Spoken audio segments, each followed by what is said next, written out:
Hello. I thought I would make another video as I've got loads of thoughts I wanted to share. There's a bunch of bugs going on in the game still that I thought I'd better update people with. I found a couple more hacks as well that I thought I would share. Plus I wanted to go through what happened with my budget hack in match day 2 and some of my match day 3 plans, things like that. But I'm going to start with these hacks. I found a couple of other potential hacks, a captaincy hack and a bench boost hack. And I wasn't going to share this originally, the captaincy hack. I didn't mention it in my last video because this is technically against the rules. It is technically cheating. And I don't consider the budget hack cheating because it's in the rules. You can do it. You can do lock transfers. You can do unlock transfers. You've got a 100 mil budget.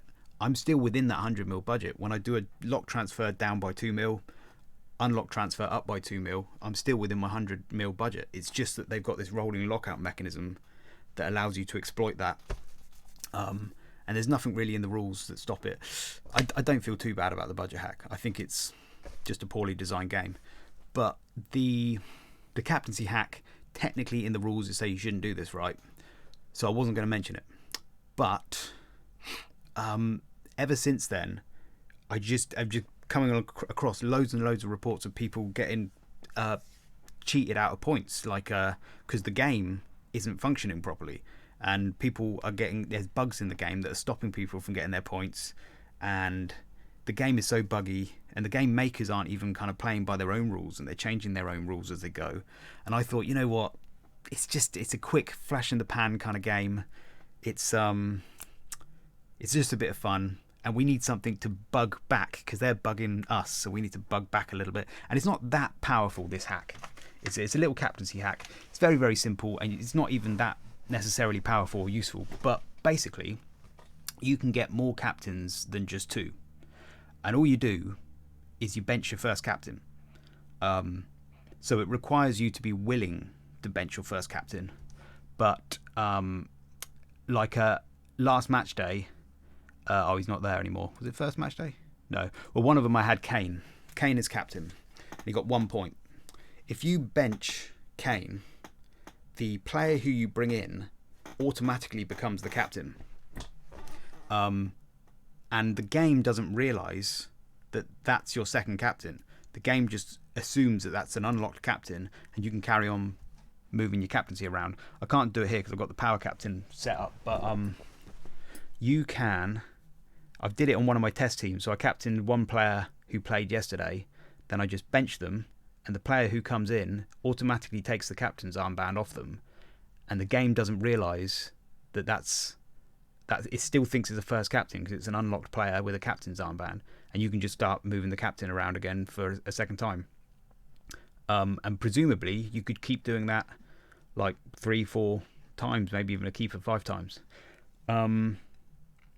So, now obviously it's not that powerful because it requires you to be willing to bench your captain, which is unlikely. It's only going to happen if you get like a really poor score of like a 0-1 or 2 or something. But it seems to work, and they might patch it up, and they probably should because it's not in the rules. But I'm just going to throw it out there for people. If they want to exploit that, they potentially could. There you go. I wasn't going to do it last week, and then I started doing it, and I did do it. I had Kane, and I did the trick, and I moved it to Messi. Messi got 9 points anyway, so technically I didn't do it, but I was thinking about it, and that is cheating. Oh, there's Kane. Yeah, I did see there. I subbed Kane off. So I don't know. I don't know how I feel about that. That probably is cheating. Maybe we shouldn't do that one. Let me know in the comments what you think about that. Is that too much, or are we allowed to bug back a bit because they're bugging us a bit? Don't know. Anyway, sharing that one. I haven't done it yet though. Power captain in this week. So anyway, that's one trick that you can do at the moment. A second one is a potential bench boost hack. But again, this is like, so a lot of people reported last week that their points weren't quite right. A lot of people lost a lot of points. A lot of people gained some points. I gained 2 points. I got 60 points on my outfield, and I ended up with 62. I think some people, there was this theory that if you transferred your captain, you only got half their points. So if I'd transferred Messi, I probably would have had 9 points less. And my theory, based on my test teams and just a hunch, I haven't fully tested this out, but there is a rule in here that says, where does it say transfers? If the player you transferred out was locked, you will keep the points they earned this match day. And I almost feel like that rule has overridden captaincy rules and bench rules. So they've just got this rule, and it's like, if the player you transfer out is locked, you will keep their points the next match day. I transferred out Kane, I transferred out Sabali, and I got their points, 2 points. And if you transferred out your captain, that rule overrides even the captaincy in their programming, the way they've done it. So you transfer out Messi, you get 9 points for Messi. You don't get 18. Now that's not how it's supposed to be, but I almost wonder whether that's the way they've programmed it. That rule has just overridden all their other rules. Possibly. Some people may have different numbers that don't add up to that. So that might not be the case, but that's just my hunch at the moment. But if it's true, then potentially you can't do this match day free because you can't transfer out locked players. But potentially in future rounds, if you just transfer out your players on your bench, you might get their points. Little bench boost. Now that, again, that's probably technically naughty. And feel free to comment what you truly think about that. If that's cheating, shouldn't do that. I didn't mean to do that this week. It just kind of happened. And I am expecting them to correct that. And I'm not planning to do that. But at the moment, it's still there. And I'm hoping they're going to sort it out. I would have thought they'd fix that. But they're just very behind at the moment, fixing all these points. So we'll see. They might not. So, and it depends on how you view the game at the moment. Because I feel like it's becoming a bit of a wild, wild west free-for-all kind of game now. It's not your normal FPL game. This is like, we're in Labyrinth, the Labyrinth film. The rules are being changed. There's riddles, there's puzzles. It's just a free-for-all, and we're just kind of like... So I don't know how... It depends how you view the game at the moment. I am tempted to just like use every hack in the book and just ramp the crap out of it and see how many points I can get. So just for fun. And I don't really care if you want to remove me from the ranks at the end. But anyway, so that's a potential bench boost. So when you transfer out a player, you get their points. So transfer out your bench players and you'll get their points as well. Possibly. Just something to bear in mind for the round of 16. Other things, the budget hack in match day 3 won't work because you can't do locked transfers out in match day 3 because we got the unlimited in round of 16. It's in their rules. So can't do budget hacks until round of 16.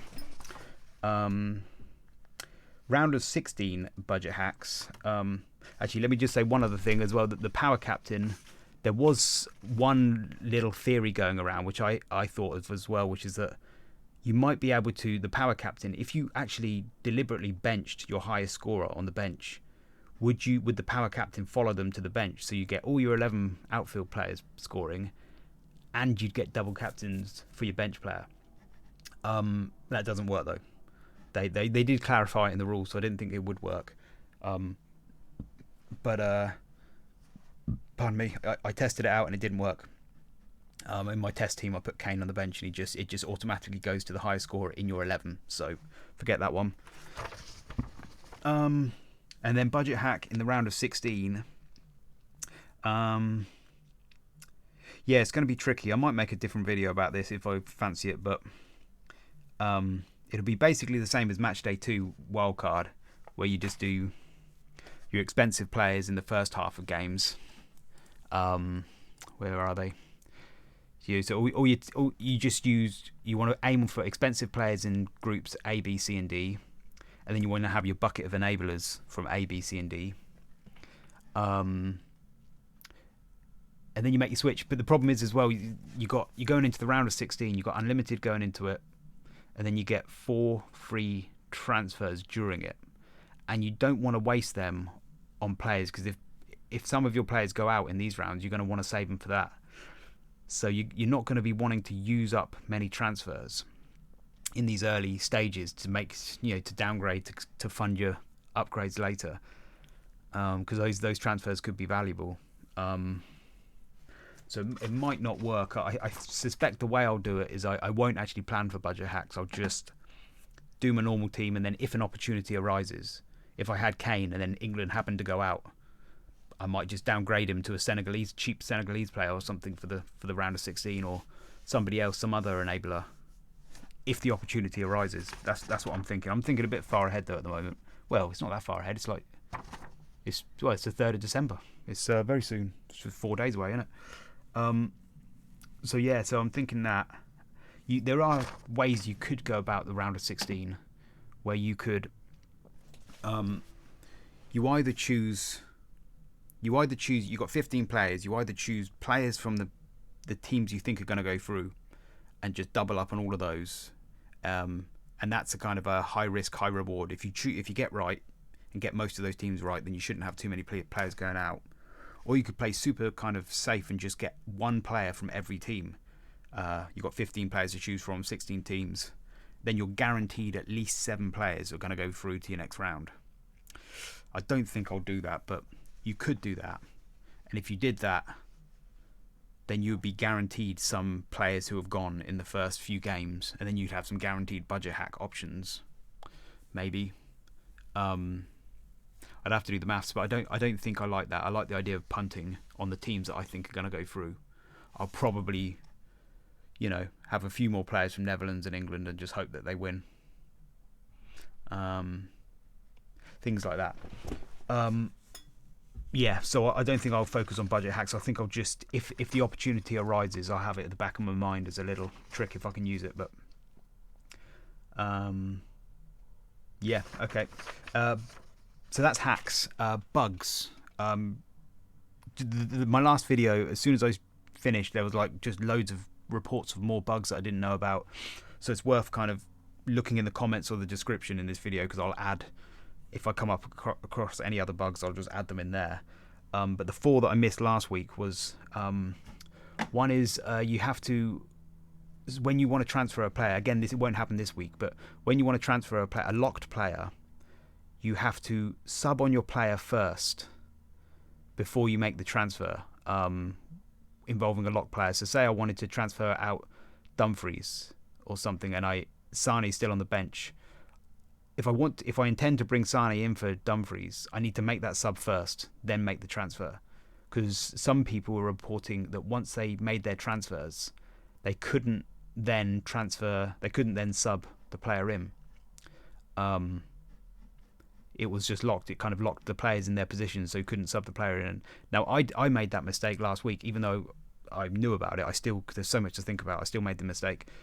But it did allow me to sub it in. So it doesn't happen for everybody, but some people were reporting that. So just something to be cautious about. In the first match day, it was bench transfers. People were encouraging people to bring players in before you transfer them. And now it's like you just got to make sure if you want to sub a player out, get them out your team first on the bench and then transfer them. So it's so I hope that's clear. So position your player first, then transfer them. Another one is your locked captain. Once you get to your second locked captain, you can't transfer them out. So your first locked captain, I think you can still transfer them out. I'm not sure about that. Could double check it. But I think your second, you'll just see if there's a transfer option. This is match day 3. Oh, he's unlocked. Yeah, so I can still transfer him. But your second captain, you don't have an option to transfer them. So whenever you choose your second captain, make sure it's somebody who you want the next game week, because you're not going to have a chance to transfer them until the next game week starts and they become unlocked again. So remember that. Points lost when transferring captain. I said that. Some people lost their points. So I mentioned that. And there are some players. There are still loads of point bugs. Apparently, some of the points are still updating. Some people haven't had their points from winning penalties and things like this. So there might still be some points being updated from even match day 1. And there's some players who seem to be bugged. Gonda apparently didn't get his proper points, and Galindez. Gonda is not there. He's a keeper. I assume he's got his points now. I guess he's got 1 and a 2. Is that right? Probably. I guess he's updated. It might be something to do with the language, I don't know, the way their programs. It's missed out certain accents on letters and stuff. But yeah, so my advice would just be, if you've got a player you're going to bring in, just look through their past, and if it looks like they've got any kind of dodgy points where they haven't been given the points that they should have been given, maybe avoid those players, but hard to tell. But yeah, Gonda was one. So that is okay. Another bug is the ranks don't seem to be updating. Some people have noticed, myself included. I saw somebody the other day who had the exact same points as me, and he had half my rank. It seems like it's stuck in match day 1, maybe. I don't know if it's the ranks are updating properly. I did wonder whether the budget hack might have had something to do with it. Like, I wondered whether people who had done the budget hack were getting like lower ranks, possibly. But then I don't think that. I'm sure I've seen some people who had budget hacked and had higher ranks than people on the same points, and I think he's probably just locked in match day 1. They just haven't updated it since match day 1 for some reason, because I had quite a low point score in match day 1. So apparently there's a 1.8 million managers playing the game, so that might give you a sense of proportion of where you stand in the game.